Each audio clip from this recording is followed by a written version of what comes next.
And we're here with Logan Mullen. Logan, what is up? What's up, Evan? I'm good. Nothing's up. Nothing's up. You're in your car, though. Something's clearly up. I am in my car. This was the best place for me to record today. So I am outside of a Stop and Shop in Rockville, Connecticut right now. Well, that's all that matters, I guess. You know, hey, it seems like it's good Wi-Fi. You have good connection. Yeah, it's actually the hotspot on my phone. So as long as the connection's good, that's all that matters. So AT&T is doing its job. Well, you NESN people love doing Bruins beat from your car, because I had Andrew Raycroft on a few weeks ago, and he came right from his car, and it was actually right? It was weirdly good. I was I was kind of worried because no one had ever done one in their car before for Bruins beat. Yeah, and I was like, wait a second, I'm kind of worried, and I don't know him as well as I know you, so I could I feel like I could say to you, hey, can you go inside or something? But it's Andrew Raycroft, and I can't, big celeb. I can't be, bossing him around and such. Good acoustics and everything. Nice natural lighting. It's a little humid in here, especially since I'm just mouth breathing right now. But we're making it work. It's okay. But anyways, speaking of annoying things, the Bruins weird schedule do not play until Thursday, the 4th, which is much later this week. So another big long break in between, and then so they play 4 games in 6 days next week, and then between the 14th and the 20th they don't play. What is with this weird ass schedule? I mean, there's no real reason for it, but it's just odd. Yeah, I don't know. I've tried to figure out why it's so weird, and I have not been successful. And it's going to be a mess too when they end up playing back-to-backs and every other night in April while they're trying to make a stretch run. This is going to come back and be a storyline again in 4 months. Well, it's like when they did that, if people remember right, the longest break the Bruins have had in between games in the past 3 years was that break between Game 4 of the Eastern Conference Final in 2019 and then the Stanley Cup. And I remember people saying, "Oh, the layoff, it's going to become a story after." And lo and behold, it did. It became a storyline. Well, Marchand hurt his hand because they had to play that scrimmage, right? And that was when Marchand hurt his hand. Yep, that was that scrimmage. I remember that scrimmage. That place was packed. It was kind of a lit scrimmage. I mean, the place was bumping. Because people could afford to go to games. Yes, it wasn't $700 a ticket. Okay, so let's get into real Bruins storylines that we can really talk about and have real analysis for. And the biggest storyline from this past batch of Bruins games wasn't all that great. They obviously won the game against Florida most recently.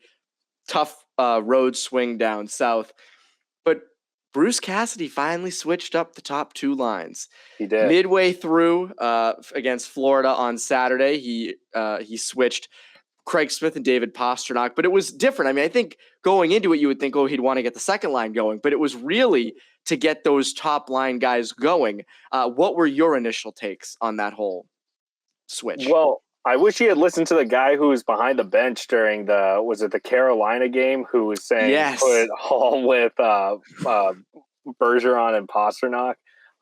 Unfortunately, he didn't do that.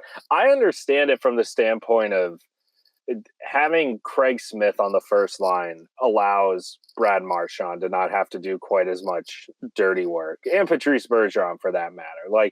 It's sort of akin to putting a Carson Kuhlman on a line, right, where you get to put a guy there that just hunts pucks and then will try and make things happen for his line mates who are more offensively gifted players. So in a vacuum, I understand the logic. At the same time, it's probably more of a referendum on Pastrnak than it is on anything Craig Smith was going to bring to that line. I mean, in an ideal world, you're probably keeping Craig Smith on the second or third line and letting him just settle in, but I don't know. They had to figure out some way to get Pastrnak going. And I don't know. I'm not exactly a proponent of moving him to the second line and thinking that that'll work, because it's not like he's playing with Krejci again. He's playing with Charlie Coyle. So I don't know. I guess right now I was indifferent on it. It seems like Bruce Cassidy wasn't that impressed with what he saw, because the next day in practice, he changed it right back. Right. But I think it's more a matter of, the Bruins are pretty beaten down with injuries. When you have Curtis Lazar in your third line, a fine player to be sure, but probably going to stagnate some of your other lines. And so a lot of the offensive burden was on the top six. And when they couldn't get things going, I think they were at a place where they just had to tinker with a bunch of stuff to see if they could figure out what to jumpstart. Yeah, it's funny. I'd said before the year, it would be a cool idea to try Pastrnak down with Hall and Coyle, because I like the idea of the skills between Hall and Pastrnak. Those are two very skilled guys. But then again, you mentioned the aspect of you like to have a guy in there that goes to the dirty areas, right? Marchand's pretty good at that. Craig Smith, That's his thing. So to have Hall with Pastrnak, you do miss a little bit of that. But there was a play, it's funny, in the Saturday game, I don't know if you remember, where it was sort of a pass between all three guys where they're coming up the boards. And I think it went from Pastrnak to Coyle, and then Coyle sauced it over to Hall right in front of the Florida net. And it just went over Hall's stick. And I was thinking, if he just finishes that play, that's so indicative for that line, because that's kind of the skill plays they can make. Because Coyle hasn't been bad. No, he hasn't. Good. Coyle's been fine. Like, I think Coyle's done a lot better than most people thought early on. It's been sort of the injuries that have plagued sort of that whole middle six. But I don't hate the idea of moving Pastrnak down temporarily. And we can get into the whole Studnicka thing after. But what do you think is up with Pastrnak? Is it just a slow kind of area, or what's the deal? Yeah, I mean, I think it's probably more of just he goes through these stretches like this. Yes. A lot of people are freaking out about it, but I mean, last year he got off to that red hot start, and once after he missed the first few weeks of the season, and then he was scoring like a menace for the first couple weeks, and then he really leveled off. And he had some really cold stretches last season, and he can be pretty hot and cold. And so I'm not really willing to go to a place where, I'm concerned about him because short of one or two games, he hasn't looked that great. I mean, I think it's probably just taking him a little bit to get going. I couldn't tell you why, but that happens for some guys. I think it's more concerning because historically that has not been his MO. So if you're not going to get the ups that usually come with him and you're only getting the downs right now, then that is more of an issue. But I don't know. I think it's just too early to start worrying all that much about him. Yeah, I'm not super worried either. I think as you said with him, I remember last year, I don't have the exact number off the top of my head, but you're right. He was a menace out of the gate. Like, he came in after that injury and was just scoring in droves. And then as you said, he cooled off. There are some times where he does look on the ice like, he doesn't maybe go for loose pucks as much as you'd like him to, or he'll do a weird thing in the offensive zone where he, brings it in and just kind of makes a nothing play. He'll dump it in the corner, or he doesn't, it's like, just make the extra effort. And I think there's been that thing with him for the last 2 years. But again, I don't think that's cause for serious concern. I don't sit here and I'm like, oh God, you got to switch everything around. Well, I think the problem too is that relative to his typical line mates, like when Patrice Bergeron and Brad Marchand don't have it going offensively, they are usually making some sort of defensive impact, whether that's 5-on-5 or on the penalty kill. But it's very hard for either of them to have games where you look back and think, wow, they were invisible. It's far easier for that to happen with David Pastrnak, because if he's having a bad game offensively, there is very little chance you're going to see him do much else. And when you score at the rate that he generally scores, you can forgive that. Like, you are more than welcome to have those guys where defense is a very much secondary thing for them. But you better be darn sure that they're not going to have either prolonged cold streaks or regular cold streaks. And so I can understand from that standpoint why it would be a little bit concerning, off-putting, what have you, when he's playing the way he is offensively, at times looking indifferent, because otherwise you're not going to get a ton else from him. Yeah, I'm very interested, though, in long-term what he would look like with Taylor Hall. I don't know if it's like a name thing. I don't know what it is, but there's something so interesting what they could be. If you put them together with Coyle in the middle, what that could do for a guy like Charlie Coyle. I don't know. There's something interesting there. And I don't think we've seen the last of that as a second line. I don't think that is by any means a long-term thing. But there's a part of me that's like, be cool to see Hall play with Pastrnak for like 5 games. I wonder what would happen if they moved Marchand to the second line. If they did Marchand, Coyle, and Smith, and then you do Hall, Bergeron, and Pastrnak.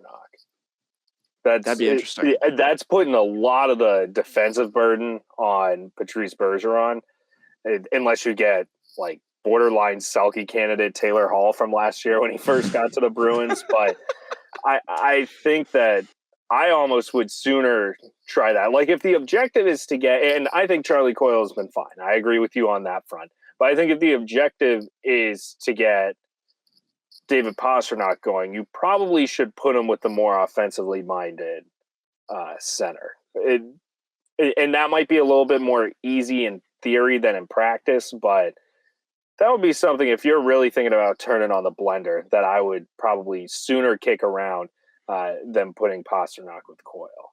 Turning on the blender. I like that one. You like it's that funny one? Though. I do. I think that.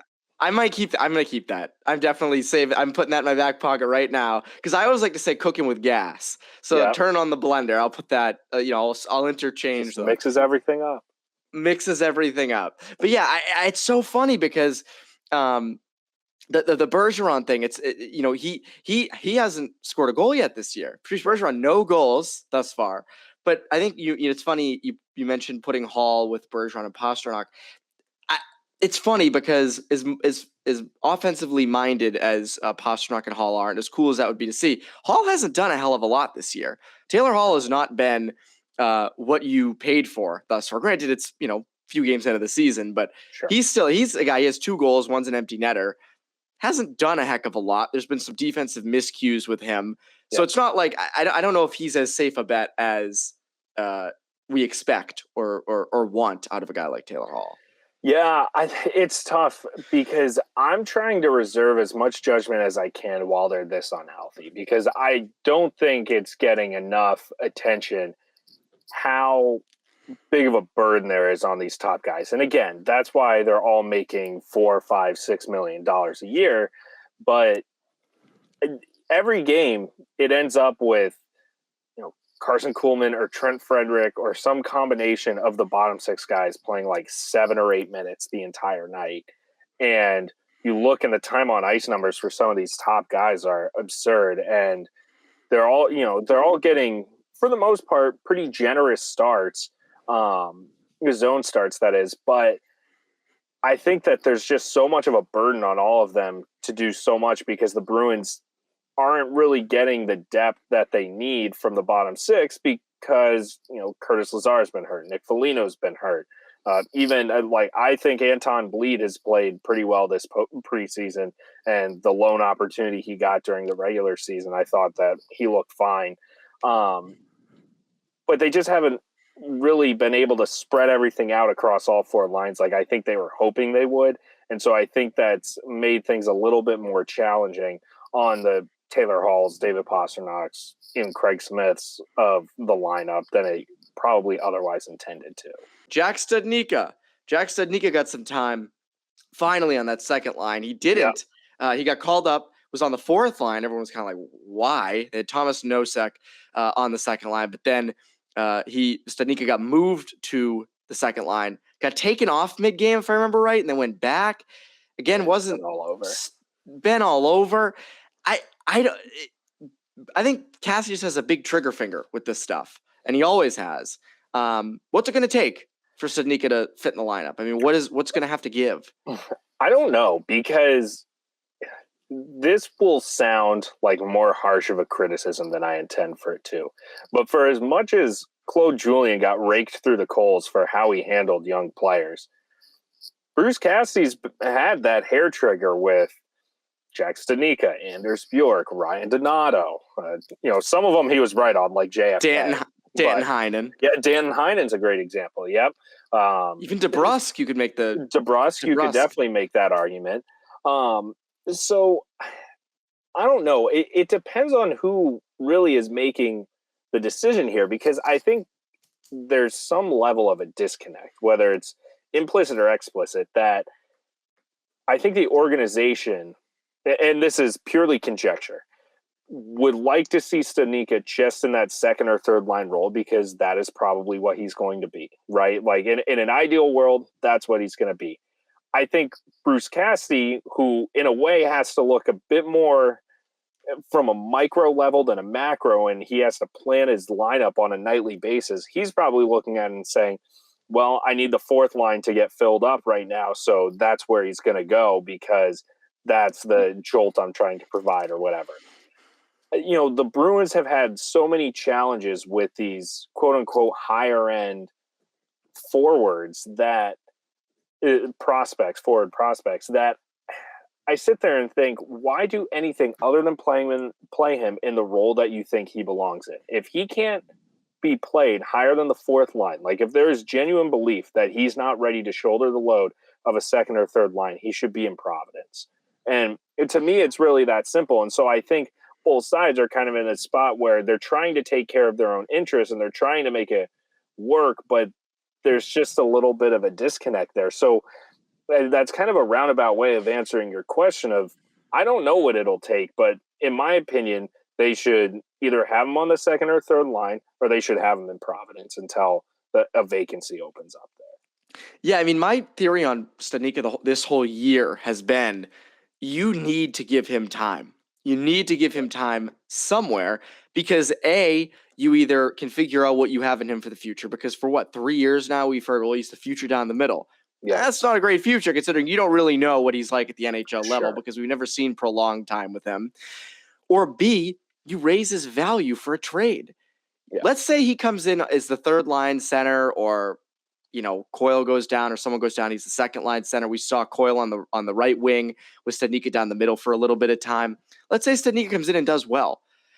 That raises his trade value, so you can potentially go out and get a guy like Tomas Hertl at the deadline. I know that's a big kind of a pipe dream, but that's not a bad move. If that can save you an extra pick or another first round pick thrown in a deal like that, I'm for that. But again, that doesn't happen unless you give Studnicka the time to show his value and to potentially raise it, because it's funny. His value looked better than it had like last year coming out of the preseason, but now it's just back down to where it was before because he can't get off the fourth line. Also, was it against the Sharks? I think that was the game against the Sharks that he was the fourth line center. That was the fourth line game, yeah. And that's maybe who you'd want to trade him to for Hertl. I know it's way down the line, but that's a little galaxy brain for my blood. But I think that. Well, the one thing I'll kind of push back on is if Jack Studnicka works out, I don't know if you're trading him because they're already paying Patrice Bergeron over $6 million, which that contract's coming off the books. They're paying Coyle $5 million. I guess there's really not a whole lot of other pricey options in the organization playing center. But my point is, if he's a legitimate middle six center, you probably want to keep him while he's still relatively cost controlled instead of immediately flipping him for a Hertl or somebody like that, especially given that Studnicka projects to be an NHL center and he's a vastly better player as a center than he is a winger. I would listen to the argument that, why – it's kind of like when Celtics fans would say, we don't want to trade Jaylen Brown for Kawhi Leonard because he could be the next Kawhi. It's like, well, you could have the actual Kawhi, right? And so I look at the Hertl thing and it's like, okay, well, maybe I wouldn't want to trade him for Hertl, but also if that's like the ceiling of ceilings for Jack Studnicka and he could net you a player like that, then like, okay, maybe you listen to that. I don't know. They need to see what they have in him first. And that's kind of the blessing and the curse of being a contending team right now is you're not the Sabres, you're not the Senators, you're not the Red Wings. So you can't tinker with these guys and, actually get a clear idea of who they are. But at the same time, you're sitting there having a tough time sort of planning for the future because you don't know if you can count on him or not. Like how many times have they gotten burned thinking that they could count on Ryan Spooner or somebody like that. And you just can't because the entire time that they were going through their development track and they would reasonably be ready to make those mistakes and get the NHL reps, they're going to get stapled to the bench because it's a win now team. So if they can't hack it right away, they're not really going to get time to fight through it. Yeah, no, I agree. I also think I think why I'm pro if Studnicka is a legit trade piece and you can get trade him for Hurdle and lock Hurdle up long term is because if Bergeron's money comes off the books and he's either making less or if he's gone, let's say he's gone, the prospect of a top six, your two top centers being Hurdle Coyle is better than Coyle Studnicka, considering you're trying to contend because you still have Marchand, you're paying McAvoy a ton, you're paying Pastrnak a ton. Like, I think as much as this core is overturning, you still have pieces in place signed long term. McAvoy, Carlo, Marchand, Pastrnak.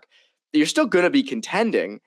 I don't know. You're not going to trade those guys. So I think it is kind of in the better interest to try to go for it. And I think Hurdle gets you closer than Studnicka does. But who knows? If Studnicka comes in and he's really freaking good and they give him time, then it's different. But I don't know if that's going to happen. That's my only thing with that. Okay, so finally, one of the biggest storylines coming into this year was on defense.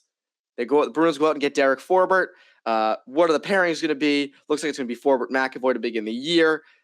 And then that'd be Grzelcyk and Clifton on the third pairing. Quickly, Cassidy has switched to kind of Grzelcyk McAvoy pretty early on, which is great, right? They have good offensive zone time. They have good shot share, all these good stats. The double-edged sword part of that is the flip side is you have Clifton and Forbort, who are not so great on that third pairing, who have not been amazing. I mean, that's supported by not just stats. Like, just watch the game. It's just not like watch the goals given up. There's been a lot of breakdowns. What do you see this changing? Well, I first would like to say that if I have to see one more take that McAvoy Forbort is better than McAvoy Grzelcyk, I'm burning my phone, deleting Twitter, and deleting Twitter would not be the worst thing in the world. Deleting Twitter would not be the worst thing in the world. But I'm going into complete solitude. It literally it takes everything in my power to not just do like natural stat trick. Like the numbers I test in every single way support the fact that McAvoy and Grzelcyk should be together. Everything except this idea of the grit factor, which is the dumbest shit I've ever heard, supports the fact that Grzelcyk and McAvoy should be together. I get the drawback of putting Forbort with Clifton. At the same time, I think you're kind of stuck because they are supposed to be your third pairing, right? And they're not supposed to be complete world beaters, but they've got to be better than what they are. And this is probably more an indictment of Forbort than anything, right? Because you can sit there and you can say, well, he played with Drew Doughty for a while. He played with Neil Pionk in Winnipeg. He knows how to support those guys. To me, I'm starting to sit here and think, well, okay, sure, maybe. There's also probably a much easier argument to be made, which is he was playing with Norris Trophy caliber players and they were probably bringing him along a little bit, right? And so when you put him with Connor Clifton, no disrespect to Norris Trophy candidate, he's not Charlie McAvoy, then he's probably going to get exposed way more than he would with Charlie McAvoy shouldering the load on that pairing. So I think in a way you have to kind of ride it out with Forbort Clifton and see how bad things would get. Because or you put Forbort with Carlo, I don't know, and put Mike Riley with Clifton. That's probably not the most sound defensive pairing, Riley-Clifton. But if the thing is, you can't have three just good but not great defensive pairings. Like, if they're all going to be relatively average because you're putting Forbort with McAvoy, for example, then at a certain point you're just kind of rudderless and spinning your wheels. So that's why I'm a proponent of, well, that Grzelcyk McAvoy, eye test and analytics will tell you they are one of the best defensive pairings in the NHL.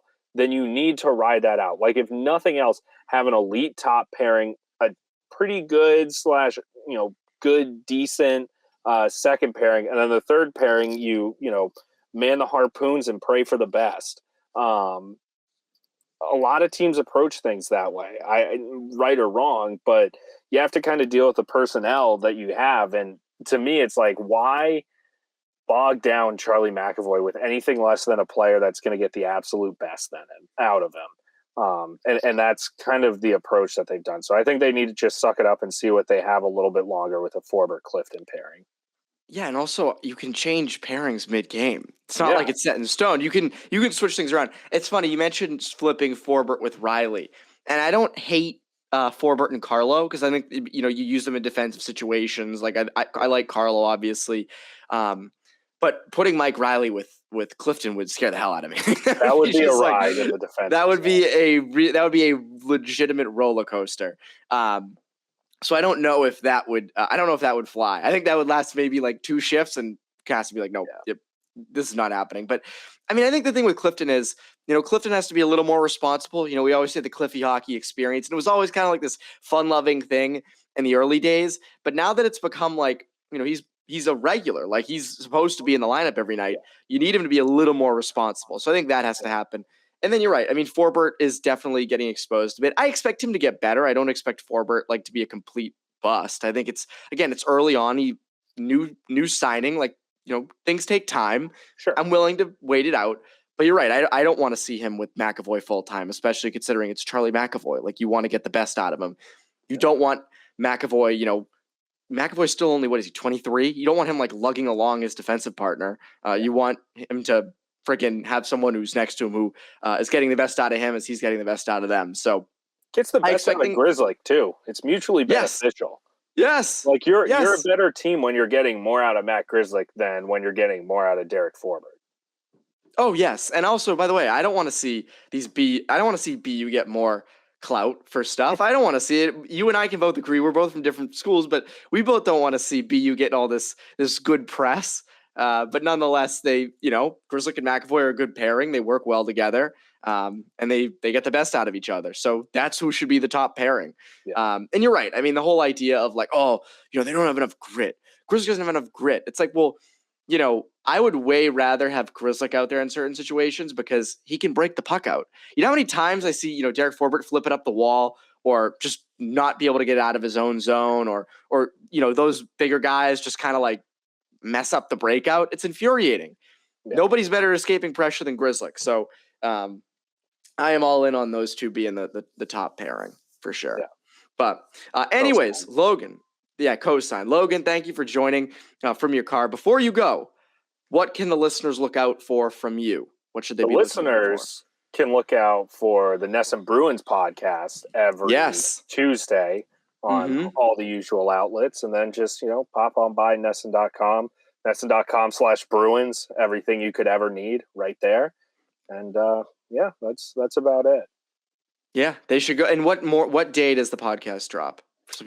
Tuesdays. We usually record on Tuesdays and it's out that night. So okay. Well, that's great actually, because then I come out on Tuesday mornings and people can listen on Wednesday or Tuesday night when your podcast drops. I always say, and I said this to you the first time you came on, with podcasts, it's not all at the same time.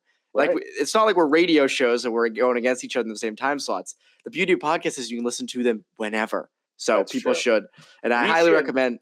We should release our podcasts in 4-hour windows and take them down.